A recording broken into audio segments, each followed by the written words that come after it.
1999. It was a time of legends. The rivals ruled the kingdom, but Sega had a plan that they thought could win them back their place in video game history. Although the history books may not have been written as they planned, there was no doubt that Sega had created a legend when they made the Dreamcast. Welcome back to Strictly Sega for another week. Hey guys, so around Christmas time in 1999, the Dreamcast finally got released here in Australia. With 200MHz RISC CPU, 16MB of RAM and a Power VR2 graphics engine, it also included a modem. Now, besides high-end PCs and the odd arcade machine, this was almost undone on consoles at the time, wasn't it? Yeah, definitely.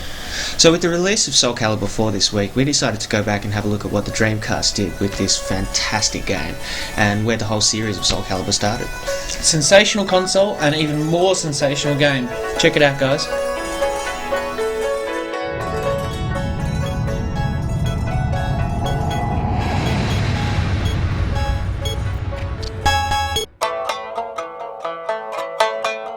For me, picking up a 3D fighter opposed to a 2D fighter can be a bit tricky if I haven't played a 3D fighter in a while. But Soul Calibur has a very nice learning curve and doesn't take too long to get back into the flow of things. The first thing you notice with this 3D fighter is its just spectacular graphics, its speed and motion, just jaw-dropping moves and amazing textures. It's just magical. Now the best way for me when starting this game was to go through the training mode. The training's a great place to get your moves down and the basic gist of the 3D environment, which does take a little bit of getting used to when you first start playing a 3D fighter. Then after getting at least a little bit more confident, you take turns switching between the training and the battle missions until you find a bit of a flow that connects your moves and makes good combos, and you learn the unblockable moves and throws, which there's heaps of. Then you can start battling your way through the missions to earn extra points and buying the art collection cards. As you progress, the levels get way harder, but the points value increases too. The cards also get more expensive as you go on, but it's worth buying them.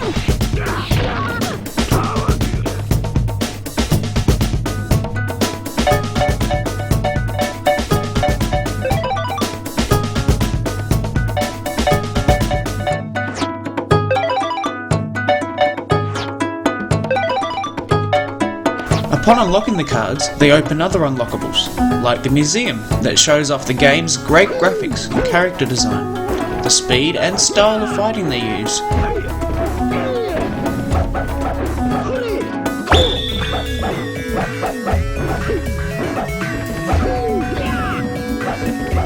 There's so much stuff that becomes unlocked at the end of this game. It's almost like you've added a whole extra extension pack onto the game. You're able to unlock 4 extra characters, extra outfits for some of the characters, then there's a heap of brilliant artwork. You can also unlock liquid metal mode, which makes it look like the Terminator, as well as a weapon select mode, which we haven't quite managed to master yet. There's not much else to say about the game's features, so let's take a look at me going hammer and tongs against the CPU. Lizard Man versus Rock. Fight!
lot of different people have different opinions of the characters in this game.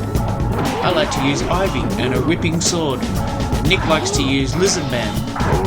Which is funny, because in the review by Classic Game Room on this game, they liked Click, and particularly didn't like Lizard Man. So it's each to their own on what character feels best for you.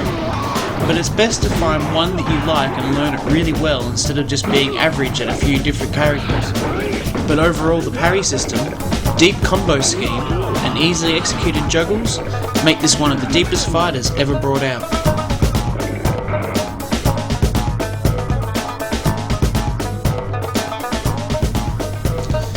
So, the first Soul Calibur was really true testament to Namco's ability to harness the true power of the Dreamcast. The game was a massive success and sold over 1 million copies. As for me, I wasn't much of a Dreamcast fan. I didn't buy one until I at least had a PS2 and Xbox for a couple of years. I was rightly peeved at Sega for pulling the carpet right out from under the Sega Saturn's feet, and I knew the Sega would do the same thing with the Dreamcast too. Like everyone else, I was aware of the PS2's imminent release and its ability for it to play DVDs. So like everyone else, I knew that its fate was only 5 months after its release was doomed. You're doomed. Doomed. Doomed. Doomed. Doomed. But in the end, in that short amount of time, a massive catalogue of games were released, and there are some really good titles, because there was a bit of a large build-up to the Dreamcast coming out. They had a lot of time in development beforehand, and they'd fixed a few of their problems with getting Plus, support with out their to design, people. they managed to bring out a proper STI, and they managed to bring out a coding system that was very similar to PCs that used DirectX. So it was very easy to bring over computer games over onto Dreamcast. So what this means is we're not going to go into listing our favourite games straight away, because there's heaps. If we list out 20 games, 20 of the best games on the Dreamcast, almost said Saturn then, people will still come to us and say, hey, you missed our favourite game. You know, so what we'll do is we'll go through our favourite games one by one instead of just going, here's our top 10 and here's our top 20. But stay tuned though, we're not going to give up on the Saturn by any means. In fact, next week we've got some fighting. Oh, that's right. Yes, we've been so swung to this fighting genre, 3D fighting genre. We thought we'd go have a look at the Saturn. Sort of 3D games in general, really. We're going to have a look at a few of the fighters. I mean, you've got one. Some of our favourite fighters that were on the Saturn that probably were 3D including based. one that you see behind us every week in the show. You think? Maybe. All right. Well, we'll see you then next week. Take care. Hope you enjoyed the show. See ya.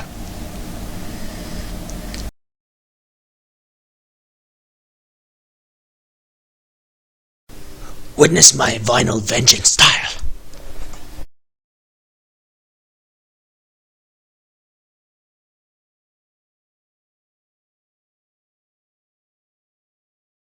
You will never defeat me.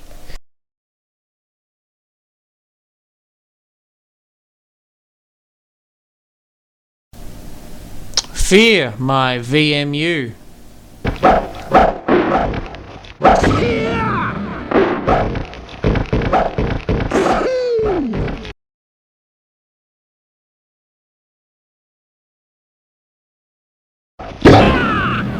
See you next week.